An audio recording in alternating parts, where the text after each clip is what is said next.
Welcome, welcome, welcome. Good morning, good afternoon, good evening, and thank you guys once again for joining the 9 Innings podcast hosted by yours truly, Kevin Thompson, founder and CEO of 9 Innings Capital Group. Thank you guys for joining us. As I always say, subscribe to the channel. As I always say, go and get my book, MLB to CFP, live on Apple Books. If you have any questions, comments, or concerns, you can email us at 9innings@9icapgroup.com. Send us your questions, comments, or concerns, or you can go to our website at www.9inningscapitalgroup.com. Schedule an appointment. If you want to listen to our old YouTubes and podcasts, go to the YouTube and type in 9 Innings Capital Group and listen and subscribe to our channel. If you want to listen to our audio version, you can go to the iTunes and type in 9 Innings Capital Group there. Listen to our old audio versions as well. As you know, we're here to do what? Educate, empower, and engage. And today we're here to talk to you about some principles around long-term successful investing. That's what we're here to talk about today. 7 principles around long-term successful investing here from the 9 Innings Capital Group podcast. Let's get it.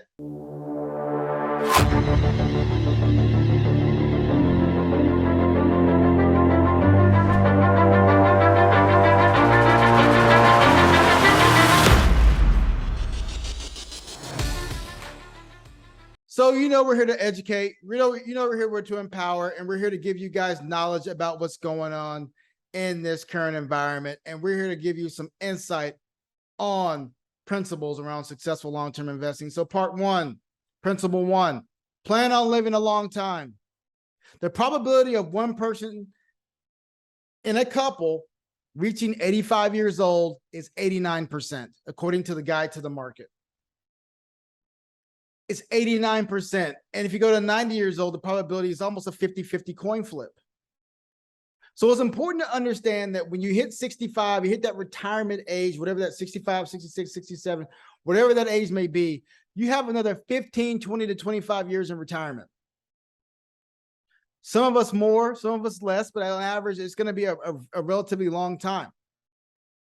So it's important that we plan on living a long time, doing the proper things before we get to those ages to make sure that we have enough assets, to make sure we have enough protection, to make sure that we have enough of everything to make sure we maintain ourselves inside of retirement. That's why I always say getting with the financial planner especially at this age is imperative, because they can help you put you on the right path to make sure that all of the I's are dotted and T's are crossed.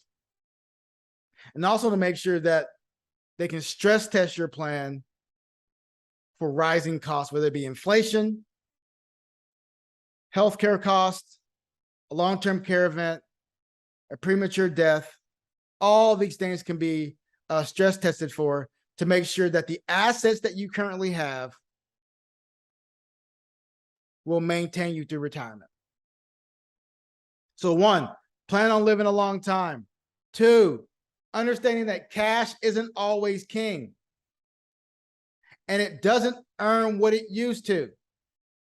Investors often think cash is a safe haven asset during volatile times, or even as a source of income. However, despite a more hawkish stance by the Federal Reserve, nominal and real yields are still relatively low historically. Investors should be sure an allocation to cash does not undermine their long-term investment objective. It's important to understand that when we go to cash, it doesn't necessarily mean that we're removing risk. We are removing market risk, but we're not removing the risk of loss. Understanding that inflation will inevitably eat at cash, because interest rates on fixed income do not generate enough to offset or outpace inflation. So it's important to understand that when we talk about then what used to happen with CDs versus now, what now happens with CDs from the 2010s to the 2020s. In 2020 so far, The income earned on a $100,000 6-month CD is roughly $300. The income needed to beat inflation is $6,000.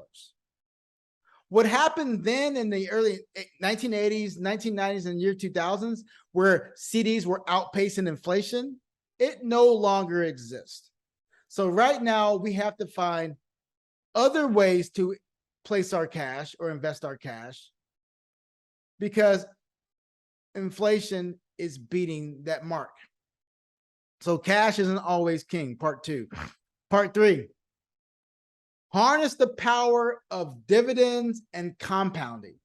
This right here to me is the most important thing. Reinvesting dividend payments allows that money can continue to grow. Think about this.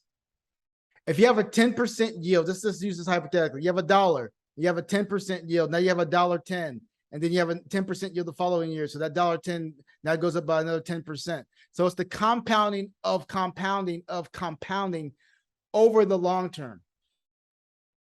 An initial investment of $10,000 in the S&P 500 over the last 20 years.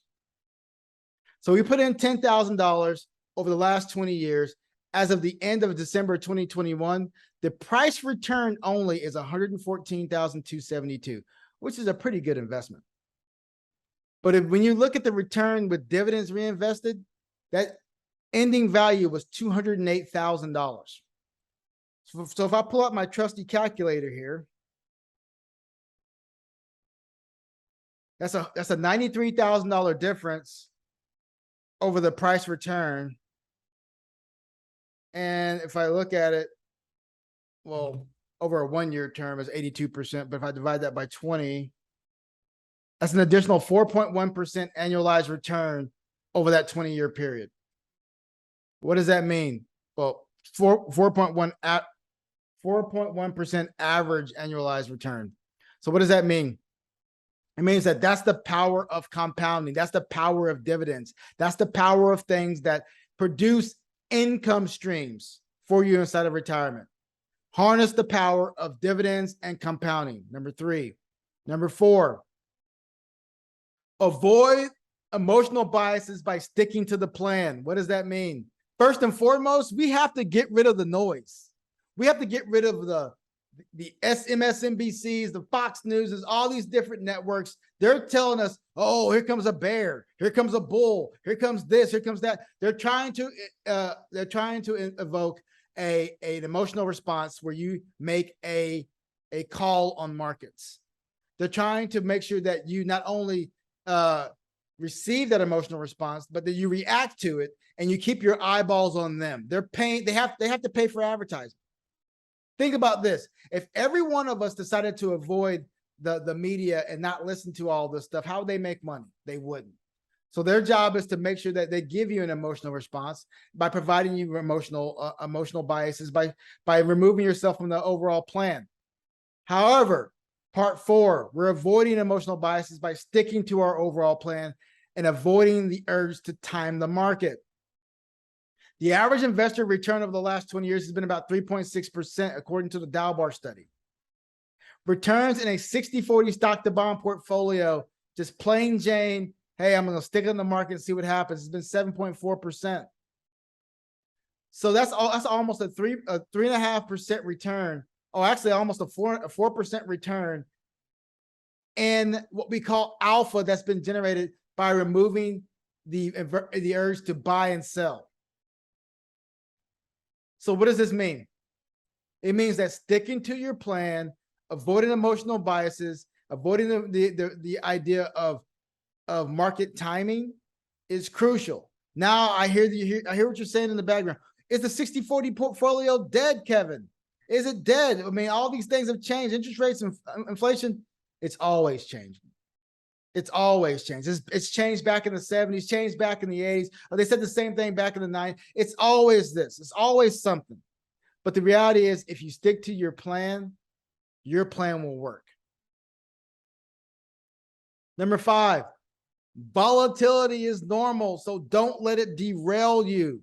I know we saw 30% in the NASDAQ, 22% in the S&P 500. 15 to 17 to 20% in the Dow Jones. I get it. But over the last 42 years, you're going to be tired of me saying this to you. Over the last 42 years, 75% of the time, the market ended positive. 75%. That's in years when the market was down 20, 25%. The market ended positive most of those years. Every year has rough patches.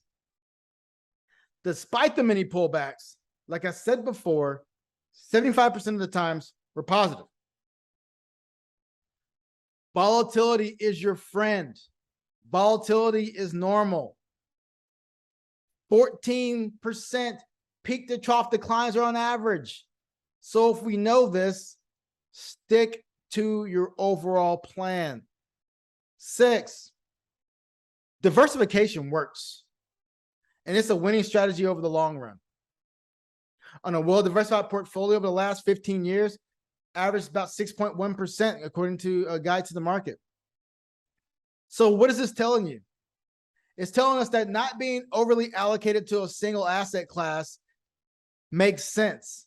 Not being overly allocated to a single asset class makes sense.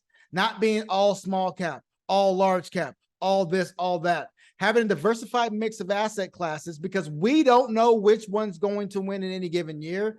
But what we do know is that remaining diversified across multiple asset classes over the long term does what?